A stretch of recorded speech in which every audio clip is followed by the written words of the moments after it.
তারাবির নামাজের নিয়ত কিভাবে করব? তারাবির নামাজের নিয়ত কিভাবে করবেন? কারণ মুখস্থ আছে তারাবির নিয়ত? নামাইতুয়ান বলেন, কার মুখস্থ আছে? একজন বলেন অন্তত। তারাবির নিয়ত কে বলতে পারবে? বলেন বলেন ভাই।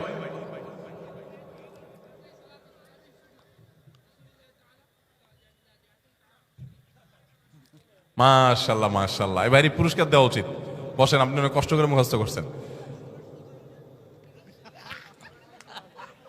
তুমি বগুড়া সদরের লোক ভাই? কালো কাহালু। আচ্ছা ভাই, তারাবির নামাজ বা যে কোনো নামাজের নিয়ত জরুরি। নিয়ত ছাড়া কোনো আমল হবে না। কিন্তু নিয়তটা হলো মনের ইচ্ছার নাম। নিয়তটা কিসের নাম? আমি ভাইকে দিয়ে নিয়তটা কেন শুনছি সেটা আপনারা জানেন? জানেন না আপনারা? আমি ওনাকে দিয়ে কেন শুনলাম বলেন তো? কে বলতে পারবেন? কে বলতে পারবেন না? আমি ওনার দিয়ে এই জন্য শুনছি যে ওটা আমার জানা ছিল না। এটা হলো সত্য কথা। ওইটা আমি নিজেও জানি না।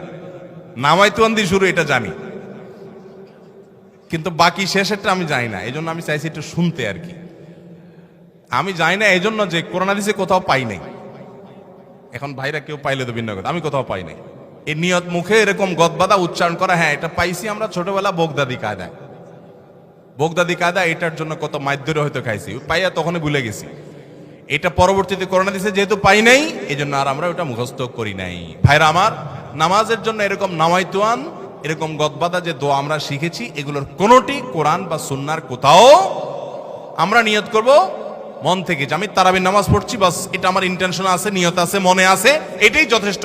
মুখে উচ্চারণ করা জরুরি না, এবং মুখে উচ্চারণ করা এটা সুন্নাহও না। নবী সাল্লাল্লাহু আলাইহি ওয়াসাল্লাম শিখানো না। এটা আমাকে ইবাদত করতে হবে তার পদ্ধতিতে। কোনো হাদিসে যদি উৎসাহ দেওয়া না থাকে, আমি কেন সেটা করতে যাব, কসরত করতে যাব? তবে হ্যাঁ, নিয়তটা হলো অন্তরের ইচ্ছার নাম, সেটাই যথেষ্ট। আলাদা মুখে নামাইতুয়ান পড়ার দরকার নেই।